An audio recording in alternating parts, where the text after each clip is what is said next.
Scripture reading today is Nehemiah 4:14. And I looked and arose and said to the nobles, to the leaders, and to the rest of the people, do not be afraid of them. Remember the Lord, great and awesome, and fight for your brethren, for your sons, your daughters, your wives, and your houses.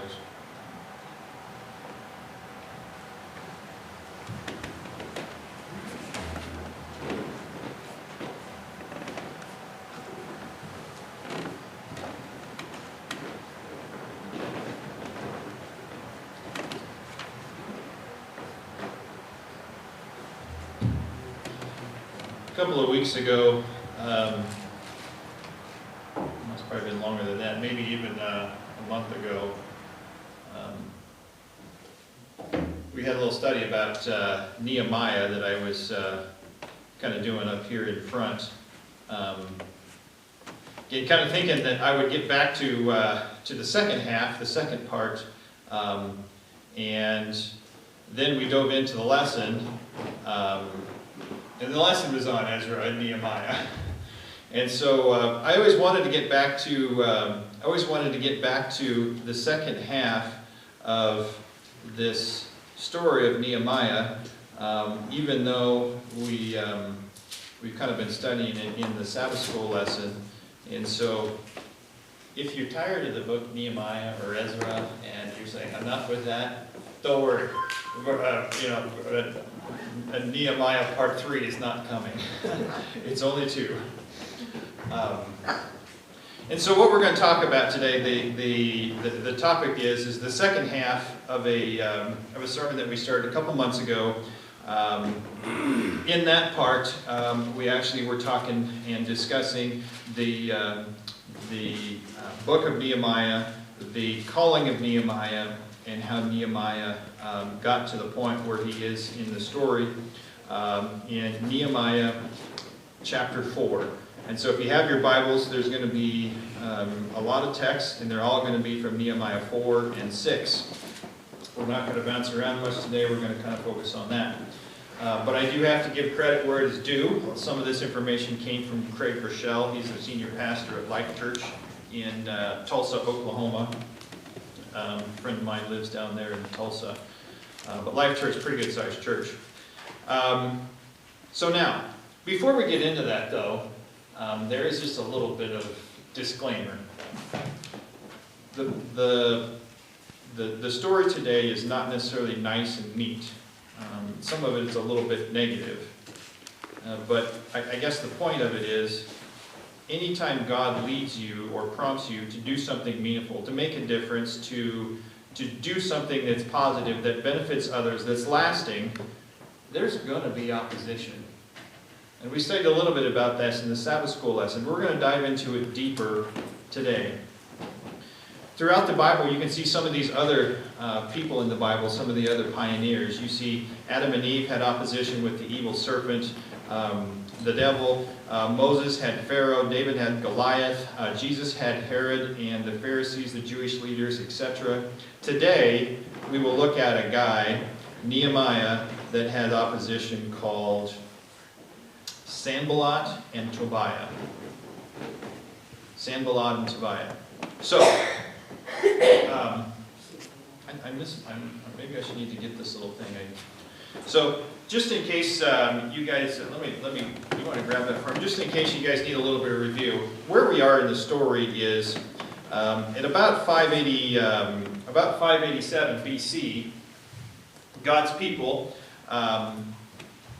were living under the evil king reign, Nebuchadnezzar, and the Babylonians came in and they completely destroyed everything. They burned the temple, they burned the walls, they burned the city. Everybody inside had to flee.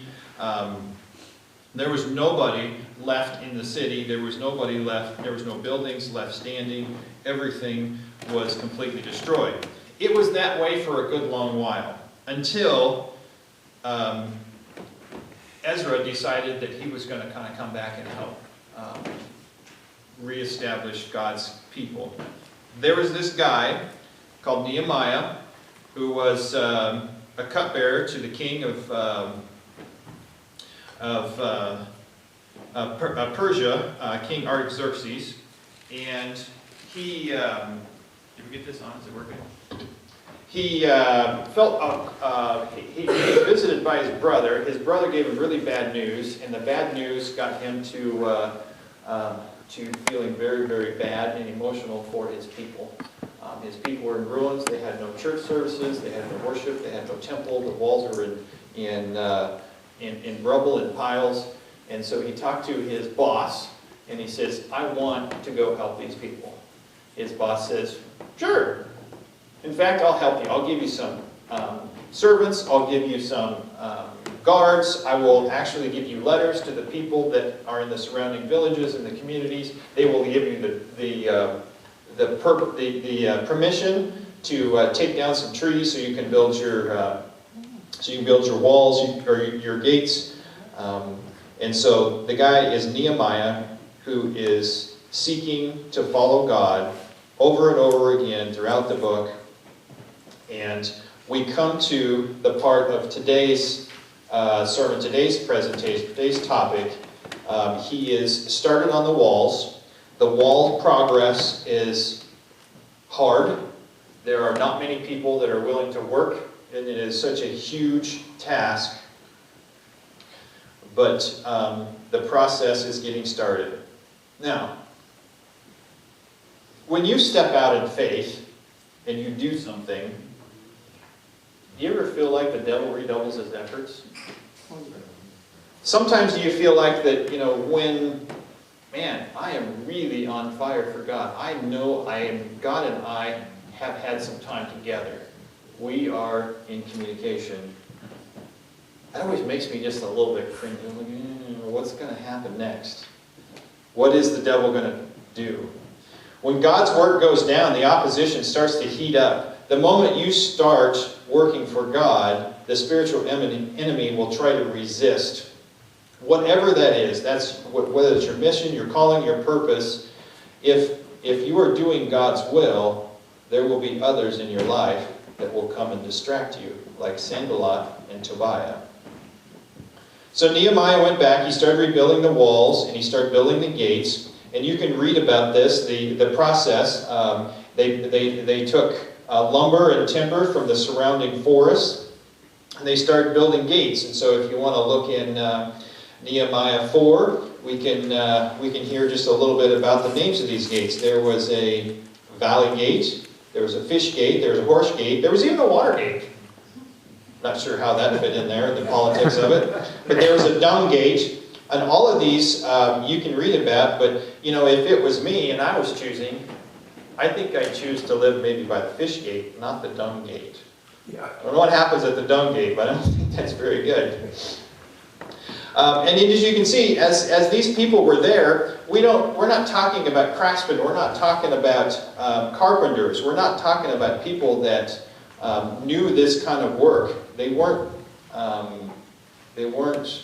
guys that were typically known for high quality construction. It says they were perfume makers. They were goldsmiths. They were merchants.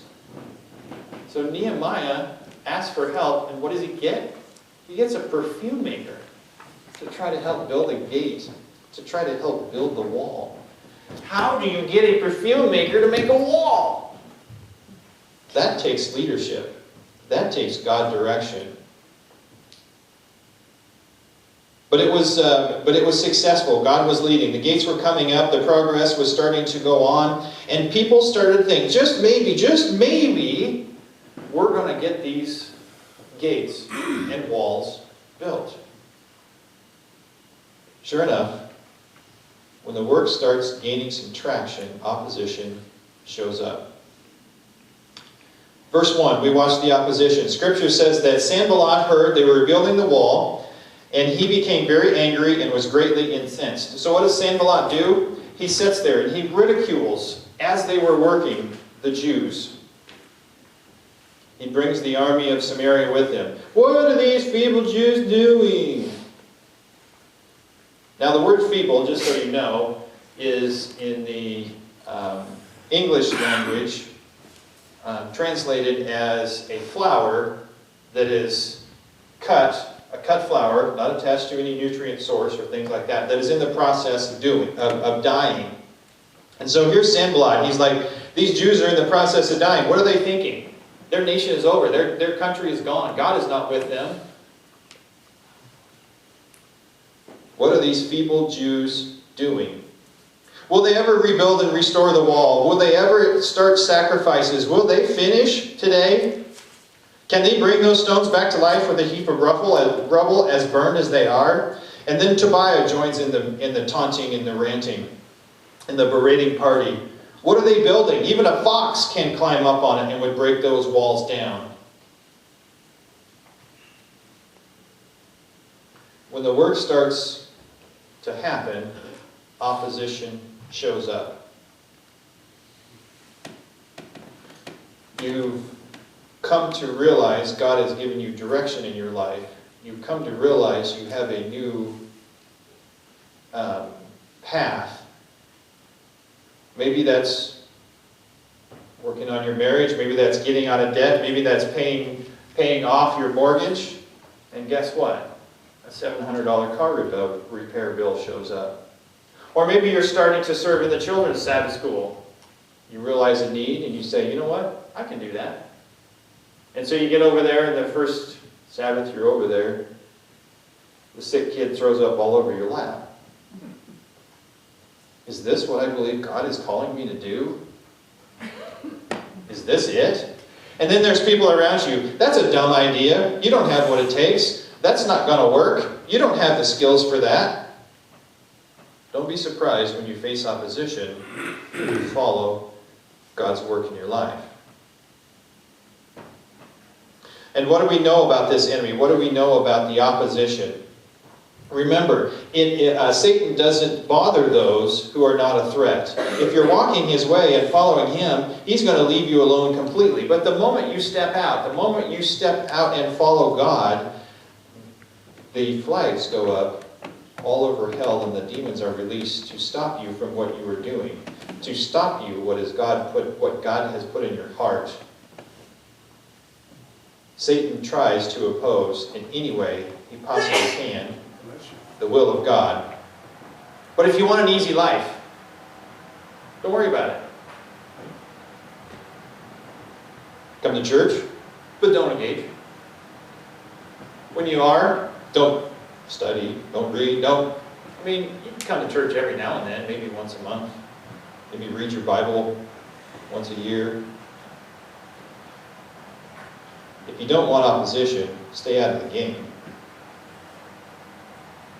Live a self-centered life, you're going to be out of the trouble. Here's what I'll help you understand. God is calling each one of you to step up, to serve, to tithe, to pray, to invite, to show, to not just live, but to live as part of God's work. To be in the church, not in the world. And the moment you do, you will face opposition. You will have critics. The devil is not going to stand by. So back to the story. Nehemiah steps up and Sanballat and Tobiah try to tear him down. It's very interesting what he responds. Do you know what he says to them?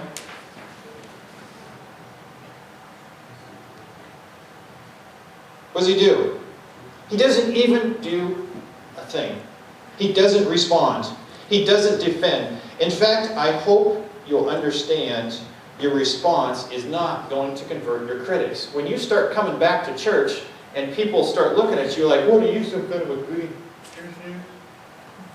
think God blessing you more now? Don't respond. The only thing a response does is validate your critics. It acknowledges that your critics actually have some validity to their answers. They're not really that important. Don't respond. Just ignore them and keep doing the will of God. How do you respond? You don't. Many times you have heard the work of God criticized in your church and the work of the church criticized. The goal is not to change the critics. The goal is to keep doing the work. Don't engage. Stay above the fray.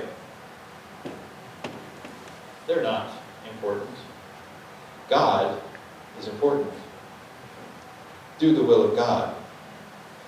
It's not easy to step out when people are criticizing you. It's never easy to deal with the haters, the naysayers, the opposers to the work. You're going to feel like the struggle is harder. You're going to feel like following God has more strength than you can muster. You're going to feel like you're not prepared. You're going to feel like that you are stupid for following God.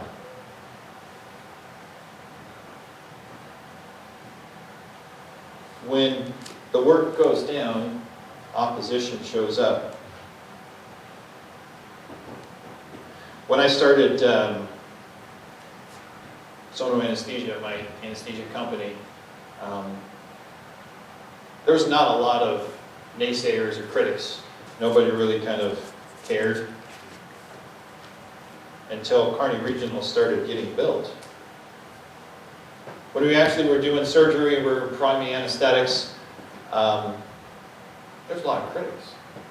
A lot of critics from my former partners, a lot of critics from my former colleagues, a lot of critics in the press. I got called lots of colorful, wonderful names. Most of those you can't find anymore because Google has gotten rid of them on the internet, but there's lots of things that people said about me in my quest to provide good anesthesia at Kearney Regional. What do you do when the naysayers come? What do you do when they criticize you?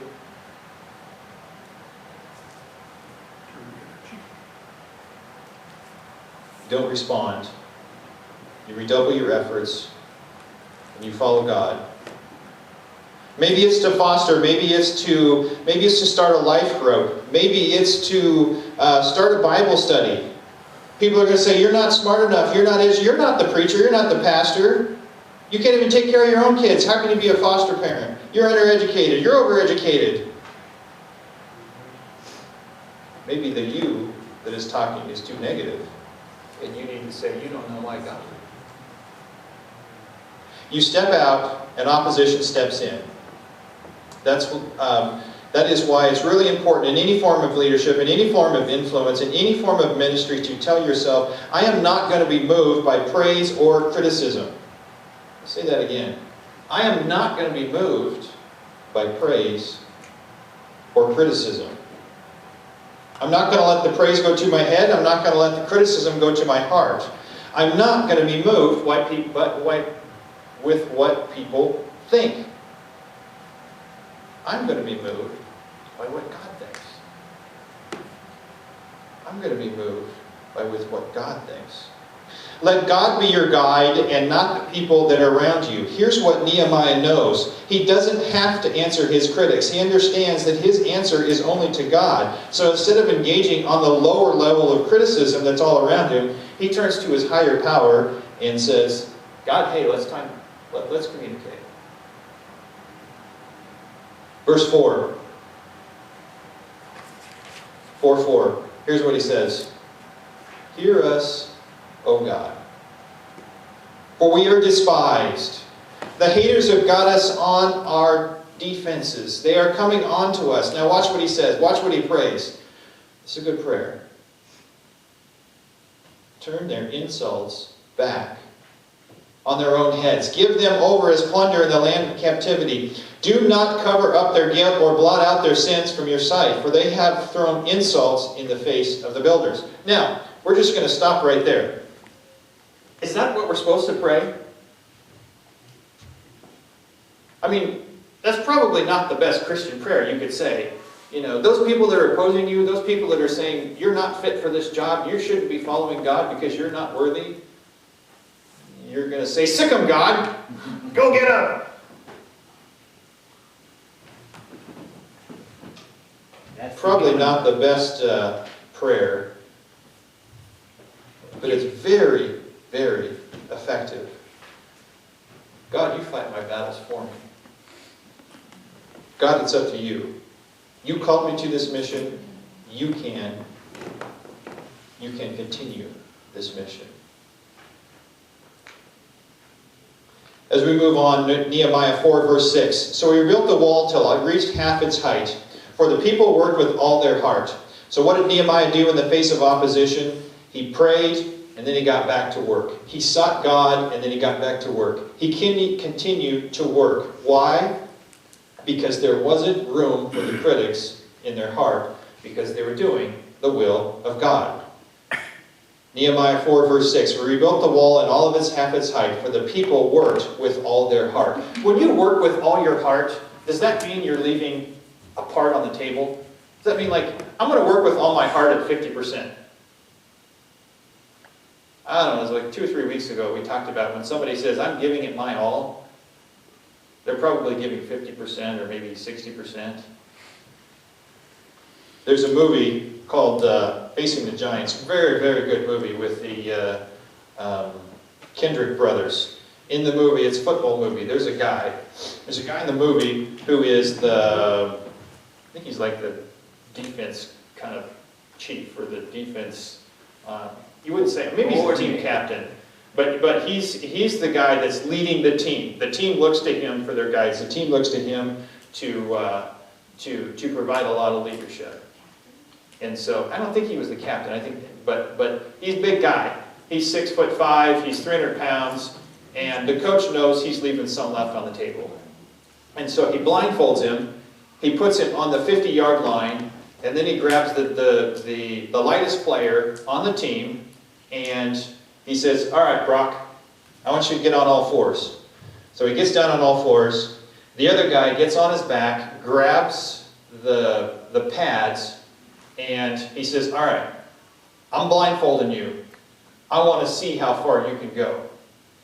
He goes about 5 yards. Oh, I can't go anymore. Coach is like, you can go more. He goes about 10 yards. Oh, I can't go anymore. It hurts. The coach is like, yes, you can. You're leaving some on the table. Oh, I can't go anymore. I can't go anymore. He carried that kid all the way across the field. And he thought he could do 5 yards. When the opposition shows up,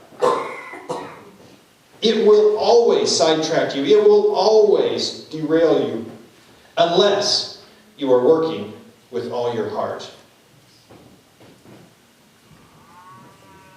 They went to God in prayer and they got back to work. What I love about the story of Nehemiah is over and over again, it is both spiritual and practical. They pray as if everything depended upon God, and they work as if everything depended upon them. Don't miss that. They prayed as if everything depended upon God, and then they worked if everything depended upon them. So many times I hear people, oh, I can't do that. Why not? Oh, well, I'm waiting on God. God hasn't revealed, or I don't. God, I'm waiting on God. Really? You're waiting on God? I mean, so many times. Oh, I don't know if we should do that as a church because I think we need to wait on God. Did somehow God get tired? Maybe God slowed down. Maybe he was old. Really? The God of the universe that creates the world in 7 literal days needs more time? Really? Waiting on God? Did he get behind? Did he get tired? The people in Nehemiah's world didn't wait. They prayed and they got back to work. They prayed and they didn't wait. They got back to work. Because see, you have to have spiritual and physical leadership. You can't have one and not the other. There both needs to be spiritual and practical work in our church, work in our lives, work in our homes. James 2:27 says, faith without works is dead. We are neither all spiritual nor all practical. But when you need God to guide you, when you need somebody to show up and work, when you need direction in your lives, we have to roll up our sleeves. We have to be willing to work. Take a moment to pray, take a moment to ask God for guidance, and then get to work.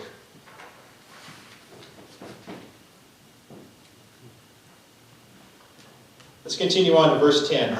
In the middle of the criticism, the people of Judah said this: the strength of the laborers is giving out. There is so much rubble that we cannot rebuild the wall. So often does it happen when we're going down our journey, when we're following God, and we have a plan, and we have a vision that God has given us, we tend to get a little weak. A little bit of progress, and then a lot of opposition. A little bit of progress, and a lot of opposition. The strength of the laborers is giving out. There is so much rubble, we cannot rebuild the wall. And then the enemy step in. Verse 11, before they know it or see us, we will be right there among them, and we will kill them and put an end to their work. Now wait a minute. Who is it talking about here in verse 11? Now we're not talking about Sanballat and Tobiah here, so what are we talking about here? Before they know it or see us, we will be right there, and we will kill them and put an end to their work. Well, Sanballat and Tobiah are one person, but they're not all we're talking about here. Some of these are actually God's people. Some of these are church people. Some of these are people that should be working, but they're doubting. They're hecklers. They're naysayers. They're opposers. Sometimes the worst criticism comes from those that are within and not without. Sometimes the worst criticism comes from our own insecurities, our own people, our own thoughts, our own ideas. When I was in med school, I didn't have a lot of time. After med school, I went on to internship, residency, had a little more time. And I kind of felt that it was my job, or I kind of felt best when I was working, so to speak, being involved. I just couldn't be a back row type of person. I couldn't just soak it up. I can't just be on the sidelines. I can't just be in the pew. I have to be engaged. I have to be working. I have to be a part of it. A long time ago, somebody talked to me and said, "You believe God's coming back?" "Yeah." "Maybe you should be caught working." If we think our master is coming back, don't you think we should be caught working?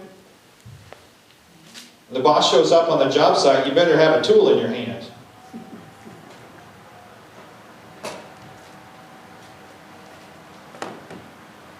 As I engaged in the church, as I was part of church leadership and part of church growth and all that stuff, like a squirrel that pops his head out of the ground squirrel pops his head out of the dirt, sometimes the lawnmower comes over. I would get people that weren't happy. Sometimes it's the form of a, "Hey, I don't like what you're doing." Sometimes it's the form of a comment. And sometimes people fire off a nastygram. You ever get any of those? Somebody in a fit of rage just writes an email, or they write a letter to you, and they don't sign it. Maybe it's me. I get a lot of those. I don't know. Maybe I'm not like anybody else. But I had a collection of those. I don't know why I kept them. They're just, it's anonymous. Somebody sends you a bad note, or somebody gets your bad email, whether that's a family friend or a church member or somebody. A few years ago, I was going through a file folder, and I'm like, "What is this?" Started looking through there, and there's some handwritten notes. I'm like, wow, what am I keeping that for? What is that?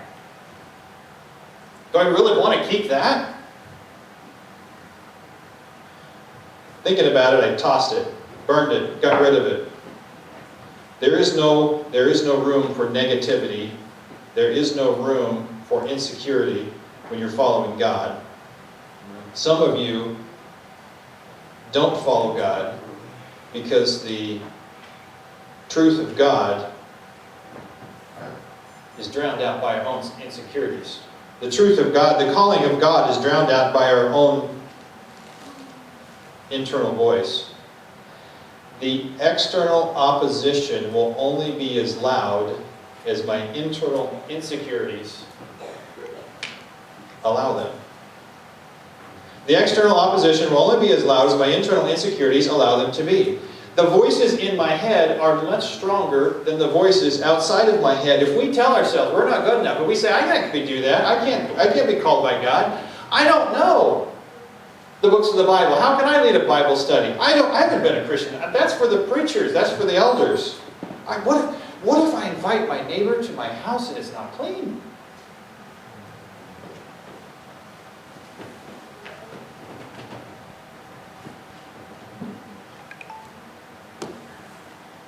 Let's look at what Nehemiah does. Verse 14 is our memory text. And I looked things over, and I stood up and I said to the nobles and the officials and the rest of the people, don't be afraid of them. Remember the Lord who is great and is awesome, and fight for your brothers, your sons and your daughters, and your wives and your homes. Remember the Lord who is great and who is awesome. Nehemiah calls these people out of their own insecurities. He calls them out of their own self-doubt and their own self-loathing and says, remember, you are not without help. Remember how God has led you in the past. Remember why we are here. Remember how God has called us. Remember our heritage. We are God's chosen people. Fight for your sons, your daughters, your wives, your husbands. Nehemiah says, I remember the hand of God. I remember when I prayed for months and months and God granted me favor and the king turned his heart and let me go. I remember when the king provided protection and provision. I remember when he blessed me and I went out. I remember when God gave me favor with the people. I remember when there was nothing and the walls started going up. I remember how God provided it all, how God made it possible.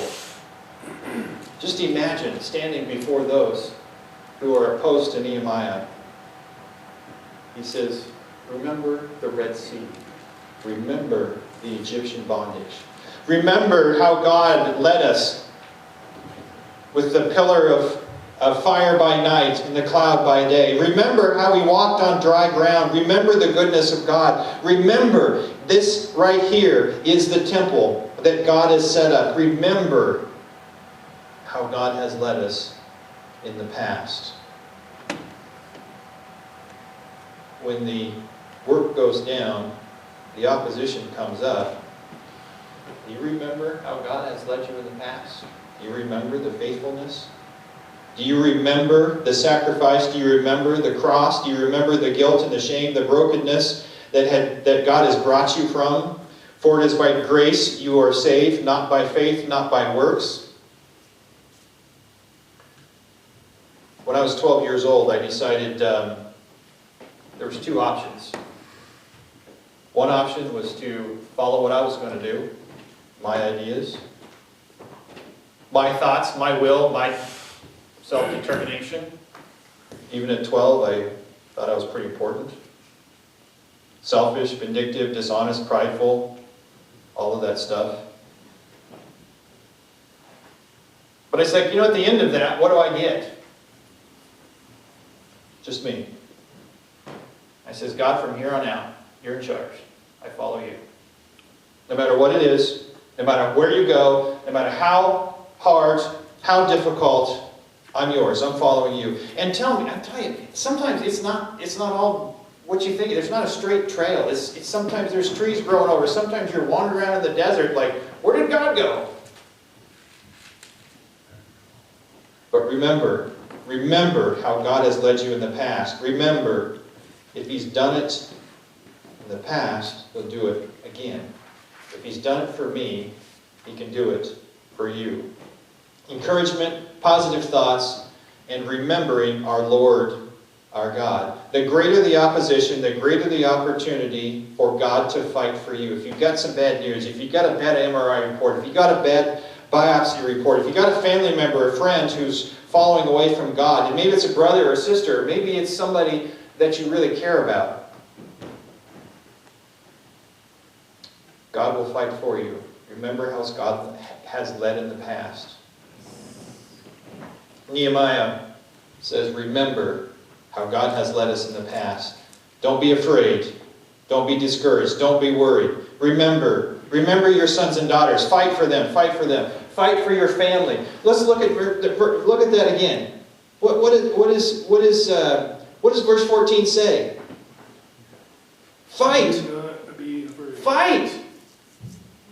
You ever been in a fight and I guess we're going to go to war. Maybe we'll go get some ice cream after. No! This is a battle. When you're saying fight, you're using a sword. You use all of the energy you have, all of your might, all of your power, all of your abilities. Fight for your families, fight for your marriage. That's not going to stay there.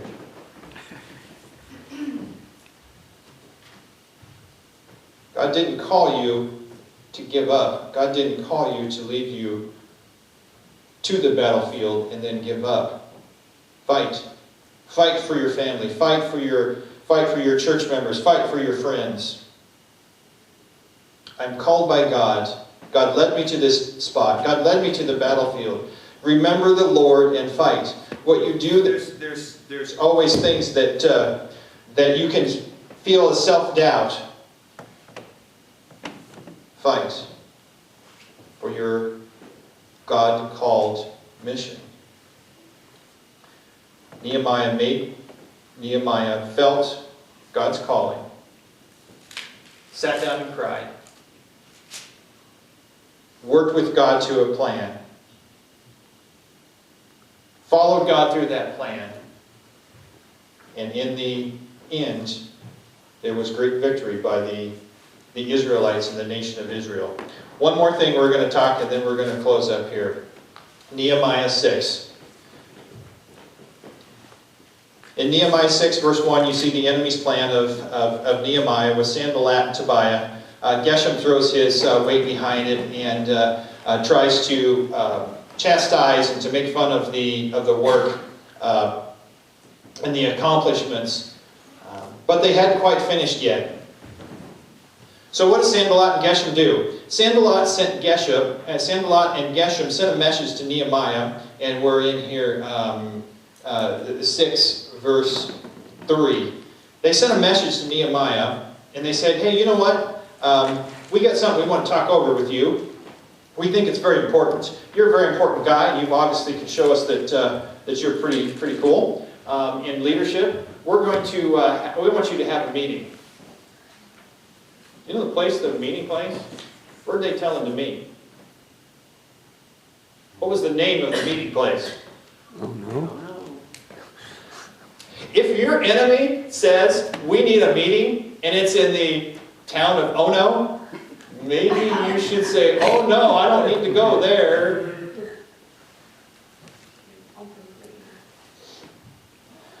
But think about it in our terms. When our enemies call us out and say, hey, we want to talk, we want to communicate. You know, I have something I want to talk to you about. What would be the language of our day?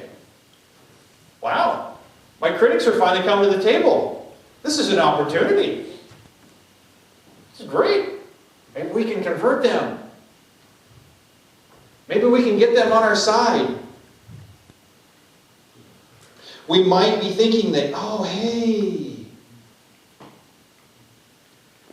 maybe I need to go change my direction, change my path. Maybe they're going to help me. Everywhere you look in this story, there are distractions, there are naysayers, there are opportunities to take time away from rebuilding the wall. Because in this story, you see, it's not just, let's distract Nehemiah from building the wall, or let's stop Nehemiah from building the wall. Let's distract Nehemiah from building the wall. Does that ever happen to us? Do we ever get distracted in our mission, in our goal? You know, Facebook is great, but sometimes it's a distraction. Instagram, Snapchat, squirrel. In our 10-second world, it's so easy to turn away from our Bible study, from our prayer, from our time in fellowshipping and worshiping and inviting our friends and neighbors. The enemies, the critics, don't care how we get pulled away from the wall, as long as the wall is not getting built. Hey, look at this. Come buy this. When you're on your debt-free plan. Hey, let's look for a new. Let's just look. We don't have to buy a camper or a house. Let's just go look. Just see what's out there. Sometimes the best answer you can have is no. Do you want it? No. Hey, how about no? Hey, I got a deal. No. Why don't you take a no? Hey, there's no nicotine in no. No is a complete sentence. Jesus often said no. There are crowds of people that wanted to be healed and were on him all the day. And at the end, he wouldn't say, no. What did he say no to? I need to spend time with my Father. Say no to the crowds and say yes to your Father. Say no to the crowds and yes to your Father. How many times? How many times in the story did Nehemiah have to say no? The 5th time. Nehemiah said no 4 times. No, will you meet with us? No, will you meet with us? Hey, no, no. Will you come to own up? No. 4 times. Same tactic. No. The 5th time, what happened? What happened in the story? Lies.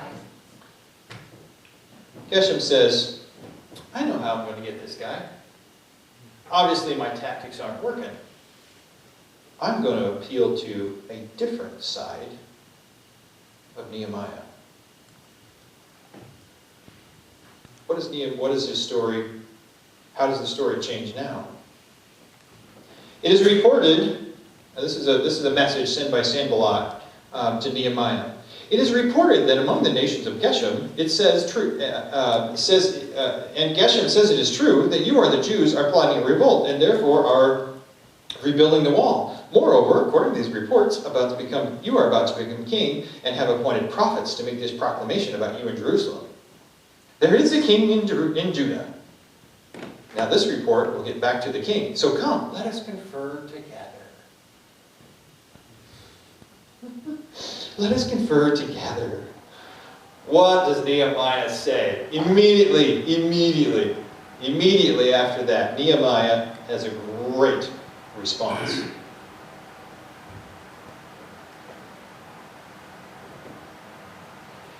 Nehemiah says, nope. Nothing that you are saying is happening. You are just making it up out of your head. So how did they appeal to Nehemiah at this point? They appealed to Nehemiah because, hey, you know, this guy's going to be kind of important. I'm going to appeal to his pride. We're going to make the rumor that he's going to become king, that he's going to become this great, wonderful leader of this big nation. He is going to be the guy that is going to make the world kind of, you know, on the map there for the Israelites and their nation. Sometimes I have that same problem. I feel like sometimes that success is mine. Sometimes my accomplishments are mine. If the enemy can't get us by distracting us, if the enemy can't get us by telling us to stop, maybe he can subvert our mission. Sanballat tries to subvert the mission of Nehemiah. Hey buddy, I got some intel for you. Let's go talk about it. Let's go discuss it.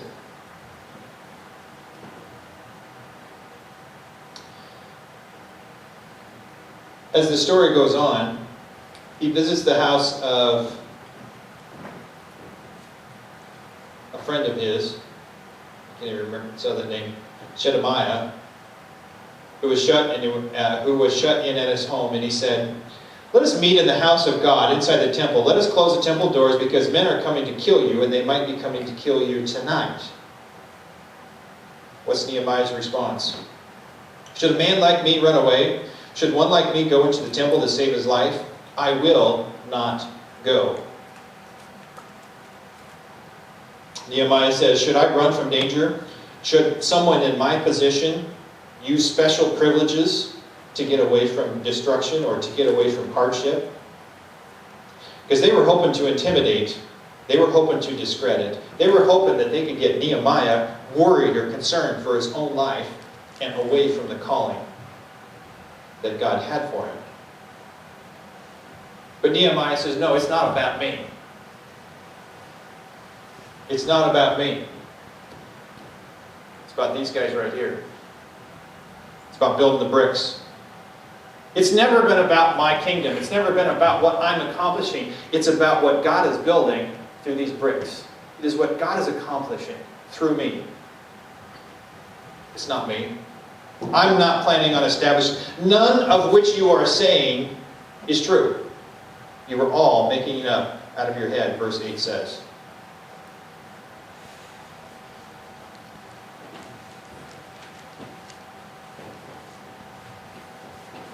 So what did they do?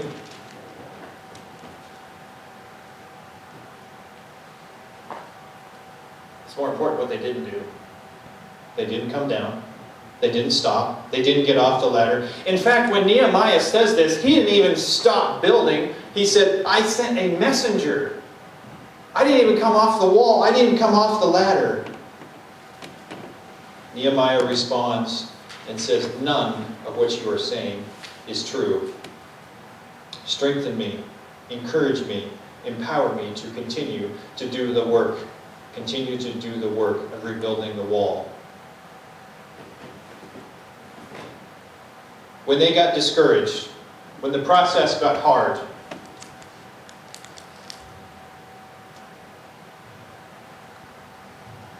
when there was opposition, when the people were plotting and scheming, going back to Nehemiah 4, verse 16. What did they do? One hand was a weapon. The other hand was a brick. They didn't stop. So many times. Oh, I wish I could finish my minute. I wish I could lead a study. Oh, well, nobody came to my, it's hard every Tuesday night to get here. And it's, I don't know how to do that. No. Get your sword. Continue the work. It ain't going to be easy. So this sword is, I have no idea what this is, who makes this sword, but we had some rental property one time, and this was kind of in the back of the closet. Caleb and James, when they were little, were jacking around in the shop. See, first you go from screwing around, jacking around, and then you're crying around because you're in trouble. I don't know what the story goes. Anyway, Caleb wound up with a cut on his hand because he was screwing around with this. It's sharp. It is a sharp sword. Think about building bricks with the sword at your side. Think about putting bricks together with the sword at your side. That is a mission. That is a message. Not even putting them down. Carrying your sword with you at your side. What is the Bible to Christians? What is it called? The sword of the Spirit. If we have the sword at our side, does that keep us a little more focused on God's mission, God's work? If we keep the sword ever present in our life,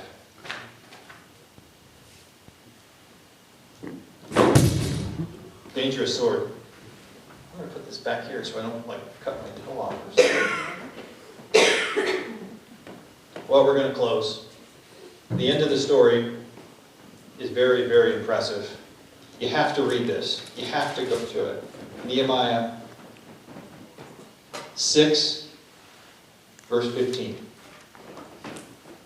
The wall was completed on the 25th day of Elul in 52 days. When they thought it was impossible, nobody's going to be able to rebuild. Nobody can possibly even put all these. Their bricks were, even talking about the bricks being burned. You have to have a fire really, really hot to burn a brick. 52 days. All the surrounding nations, verse 16, had heard about this, and they were afraid. They lost their self-confidence because they realized this work had been done with the help of God. Sometimes there's no burning bush. Sometimes there's no talking donkey. Sometimes there's no ascension. Sometimes there's no walking on water. All it is,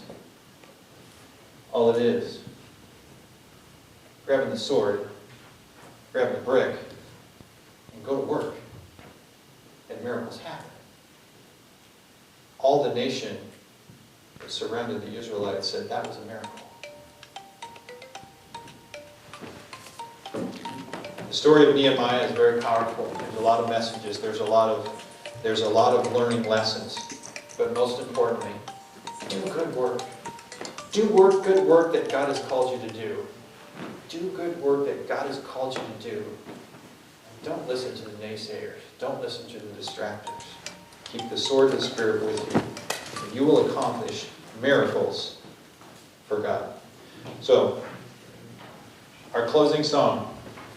Our closing song is 375, Work for the Night is Coming.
Father God, you have led us in the past.